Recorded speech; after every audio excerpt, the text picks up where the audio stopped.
It's very possible that if you're a Christ follower, that you're working very, very hard to please God, to do everything that God would want you to do, to serve Him, to be willing to lay down your life for Him, and yet still not have a true relationship with Him, the relationship that He desires. In fact, you could be doing all those things and really have no part with Him. You're going to learn about that through the experience that Peter had with Jesus when Jesus came to wash his feet. It's in John chapter 11. We're going to focus on verses 6 and 7, I believe it is. And if you're reading through the Bible, you're also in Jeremiah chapters 7 through 9.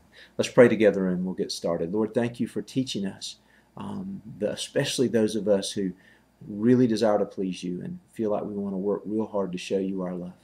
Help us to see, Lord God, that it's not about what we do for you. It's about what we allow you to do for us. And it's in Jesus' name we pray. Amen. Well, as you know, it's the night before the crucifixion of Christ. And as he has his disciples together, he takes off his garment and wraps a towel around his waist and goes to his disciples like the lowest servant and begins washing their feet. I mean, these are dirty, sandaled feet on camel poop filled streets. You know, it's just, it's a very, very menial, disgusting task to wash feet. And yet he's going around person to person, washing their feet. When he gets to Peter, Peter says, Lord, are you going to wash my feet? And Jesus knows how he's feeling. And he says, you know, you don't realize now what I'm doing, but later you'll understand. Well, Peter said to him, no, Lord, you'll never wash my feet. And Jesus' response to that was to say, unless I wash you, you have no part with me. Please understand what he's saying. He's speaking to Peter, one of the most zealous followers of Christ in history. Peter loved Jesus, said to Jesus, I'll lay down my life for you before I'll deny you. It's going to be, I'm going to please you. I'm going to serve you. And I'm going to show you that I'm fully yours.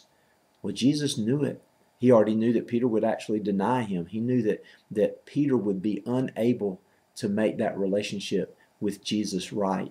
The only way that Peter could have a true right relationship with God through his son Jesus was to allow Jesus to do for Peter what Peter couldn't do for himself, to cleanse him and wash him. And so as Jesus was washing his disciples' feet, he was not only setting an example of servanthood for them, that they would in turn serve each other and reach out and serve others, but he was also showing them what he must do for them, which was to cleanse them, to wash them, to do for them what was something they didn't deserve, and a true act of servanthood, of sacrifice, that he would actually lay down his life for them to forgive them and cleanse them. And so when Jesus said to Peter, unless I wash you, you have no part with me, he was letting Peter know, look, Peter, it's not about what you're able to do for me. It's about what I'm able to do for you. You're going to have to let me serve you. You're going to have to let me be the one to do the sacrificing for you. That's a hard thing to do. But when Peter realized that he was going to have to allow Jesus to do that, he said, not just my feet, but my head and my hands as well. It's like if you serving me and you washing me is what's necessary, then do it. And Jesus responded by letting Peter know he had already done that. He had already washed and cleansed Peter. And he would continue to just cleanse him in his life and keep him in that close relationship. But it would always be Jesus doing it. It would always be that Peter had to allow Jesus to be the one. Now that's true for you. When you get caught up in that place where you're thinking it's based on your performance and you're going to serve him and you're going to honor him and you'll never fail him, understand that there'll never be in a time in your life when you'll be able to say, yeah, I'm in a right relationship with God because I'm doing it all right and I'm serving him so well. The only way you'll be able to stay in that right relationship with him and have that part with Jesus and with his Father, your Father in heaven, is to know that it'll always be dependent on what he has done and continues to do for you as he has laid down his life for you and brings you cleansing and forgiveness. You have to let him serve you. And what then do you do in response to that? When you realize that it's all about him and his love for you and his servanthood towards you and his sacrifice for you, then your response to that, as he showed us, was, I've set you an example. Now you do for others what I've done for you. You love and you serve.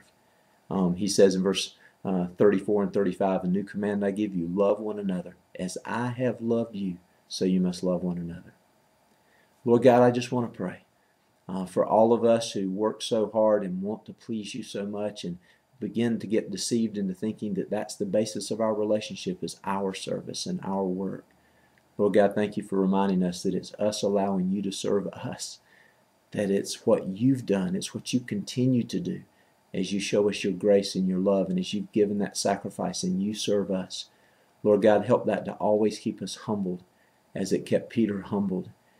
Help it always to make us want to serve others in response to your great love for us. And help it always to make us draw near to you in humility and thankfulness for your grace toward us. Thank you for washing us. Thank you for serving us. Help us to love others in the same way you've loved us. Help us to love you back in response to your great mercy.